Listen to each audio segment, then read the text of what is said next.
Hello বন্ধুরা, আমি SK আপনাদের সামনে নতুন পাঠশালায় নিয়ে এসেছি আরও একটি ভিডিও। এবং এই ভিডিওটা আপনাদের জন্য খুবই গুরুত্বপূর্ণ, তাই সব শুরু থেকে শেষ পর্যন্ত মন দিয়ে দেখতে থাকুন। বর্তমানে আমাদের সবার কাছে একটা না একটা বাইক আছে, 2 হুইলার 4 হুইলার যে কোনো একটা গাড়ি আছে। তো সেই গাড়ি আমাদের খুবই কষ্টার্জিত মূল্যে পাওয়া। বর্তমানে ভারত সরকারের একটি নীতি প্রচলিত হয়েছে এবং আমরা সেই নীতির মধ্যে পড়ি।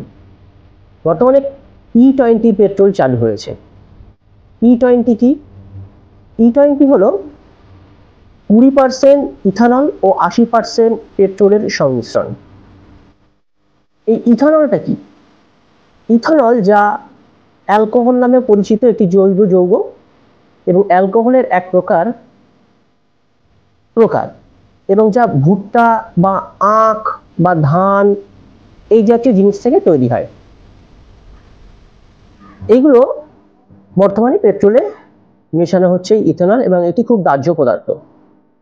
পেট্রোলের অভাবকে এটা পূরণ করতে পারে, কিন্তু সেই অভাব পূরণের আড়ালে আমাদের কি ক্ষতি হচ্ছে সেটাও জানা দরকার।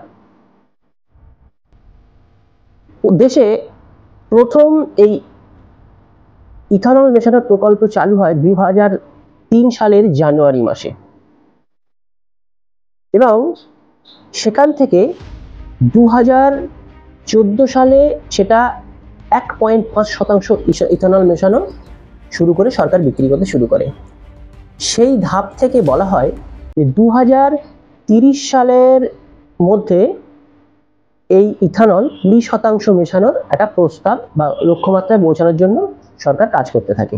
কিন্তু 2030 সাল আসার আগেই 2025 সালেই সেই পদ্ধতি তারা লাগু করে দিয়েছে, অর্থাৎ 20% ইথানল মেশানো শুরু করে দিয়েছে। তো এই ইথানল মেশানোর ফলে অর্থাৎ 2025 থেকে 2030 এই 5 বছর আগেই তাদের কার্যক্রম চালু করে দিয়েছে। এতে আমাদের কি ক্ষতি হচ্ছে? হ্যাঁ, আমাদের যে ক্ষতিগুলো হচ্ছে সেটা আমরা একটু দেখে নিই। প্রথমত দামের একটা ফারাক থেকে যাচ্ছে, কারণ ইথানল ভুট্টা থেকে তৈরি হয় এবং আখ থেকে তৈরি হয়। তো প্রধানত আখ থেকে যে ইথানলটা তৈরি হয় এটা গুড় ভিত্তিক ইথানল বলা যায়। সেটার দাম 57.97 টাকা, অর্থাৎ 58 টাকা ধরা যায়। কিন্তু সেটা যখন পেট্রোলে মেশাচ্ছে তার জন্য দাম তো কম নিচ্ছে না, দাম তো সেই একই আছে। এছাড়া আর বলি, এই E20 মিশ্রণ থাকা উচ্চ মাত্রায় ইথানল প্লাস্টিক ও রবারের তৈরি জ্বালানি লাইন, হোল, গ্যাসকেট, কার্বোরেটরগুলির ক্ষতি করতে পারে ও জং ধরাতে পারে। কারণ এই যে ইথানল এটা কিন্তু পেট্রোলিয়ামের সঙ্গে মিশে যায়। আমরা জানি যে গাড়িতে করে পেট্রোলটা আসে, সেই গাড়ির তলার দিকে পেট্রোলে যদি কিছু জল মিশে থাকে সেগুলো গাড়ির তলায় জমে যায় এবং সেই জলটাকে পেট্রোল থেকে আলাদা করা সম্ভব হয়। কিন্তু ইথানলকে পেট্রোল থেকে আলাদা করা সম্ভব হয় না। আর ইথানলের একটা গুণ আছে, ইথানল জল মানে বাতাস থেকে ডাইরেক্ট জল টানতে পারে, জলীয় বাষ্প টানে, ফলে এই পেট্রোলে জল ঢুকে যাচ্ছে। আমরা যখন ওই পেট্রোলটা গাড়িতে ভরছি তখন ওই জলটা আমাদের যে পেট্রোল ট্যাঙ্ক আছে, যে পাইপ আছে, যে গ্যাসকেট আছে, কার্বন আছে, তার মধ্যে ঢুকে যাচ্ছে। ঢুকে গেলে কি হচ্ছে, আমাদের গাড়ির ওই পার্টসগুলো জং পড়া শুরু করছে, তার তলায় ময়লা ধরছে এবং সেগুলো নষ্ট হয়ে যাচ্ছে। এবার পুরাতন গাড়ি যেগুলো, বিশেষ করে 2023 সালের আগের যে গাড়িগুলো, 2023 সালের এপ্রিল মাসের আগে, অর্থাৎ BS4 এবং BS3 যে মডেলের গাড়িগুলো আছে, সেই গাড়িগুলো কিন্তু E20 অর্থাৎ ইথানল 20 যুক্ত জ্বালানির সঙ্গে সামঞ্জস্য নয়। এগুলোতে ইথানল ব্যবহার করলে ইঞ্জিন ও জ্বালানি পাম্পের মারাত্মক ক্ষতি হতে পারে, সেগুলো খারাপ হয়ে যেতে পারে। এইবার তাহলে আমরা কি করব? আজকাল যে রাস্তায় চলছে যে গাড়িগুলো, সেই যানবাহনের প্রতিটি ইঞ্জিন E20 চালিত করার জন্য তৈরি নয়। আমাদের যে গাড়িগুলো আমরা চালাই সেগুলো E20-তে চলার জন্য তৈরি হয়নি। সেগুলোর লক্ষ্যমাত্রা ছিল যে সরকারের লক্ষ্যমাত্রা 2030-এর মধ্যে E20 চালু হবে।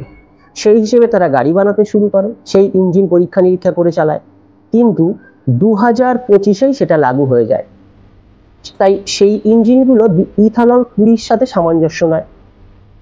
এবার এই নির্মাতাদের অবশ্যই ইঞ্জিন এবং জ্বালানি ব্যবহার পরিবর্তন করতে হবে। তাহলে যারা এবার ইঞ্জিন পরিবর্তন করতে গেলে তো আপনার অনেক খরচ, তাহলে পুরনো যে যানবাহন আছে সেগুলো আপগ্রেড করতে হবে।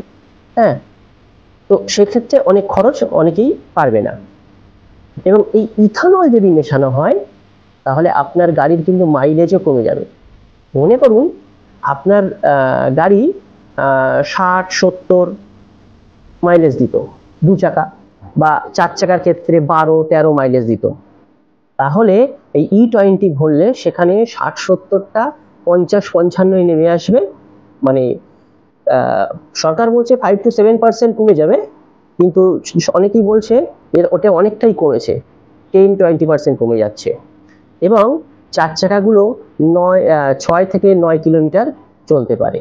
তাহলে এতে আমাদেরই ক্ষতি হচ্ছে, জ্বালানি খরচ বেড়ে যাচ্ছে। আমাদের যে টাকায় 10 কিলোমিটার যেতাম কি 20 কিলোমিটার যেতাম, সেই 10 বা 20 কিলোমিটার যেতে আরও একটু টাকা আমাদের বেশি দিতে হচ্ছে। এই ক্ষেত্রে আমাদের অসুবিধা হয়ে যাচ্ছে।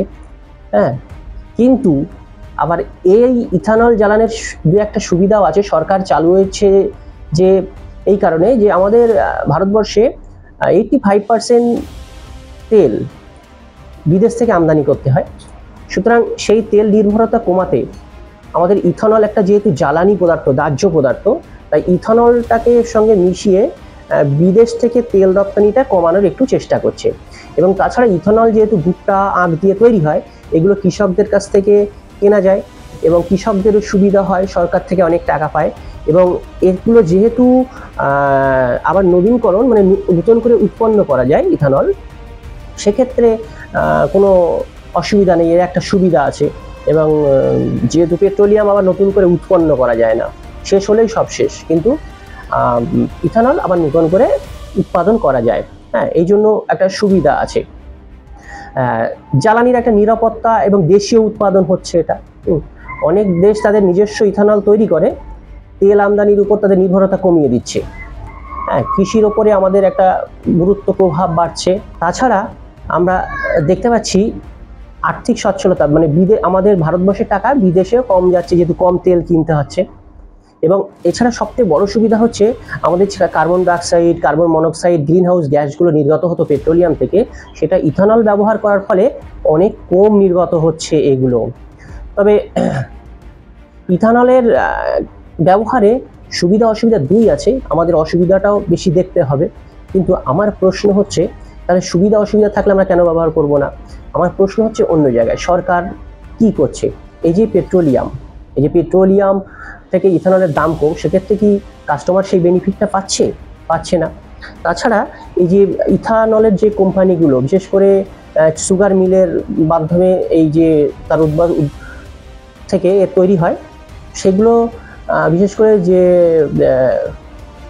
ইথানল তৈরি করে তার প্রধান দুই কোম্পানির মালিক হচ্ছে নীতিন গাডকারির দুই ছেলে। এবং তারা যা উৎপাদন করছে, তারা প্রচুর মুনাফা অর্জন করছে। সেই মুনাফার রেশ তো আমরা কিছুই পাচ্ছি না, আমাদের কোনো মুনাফা হচ্ছে না।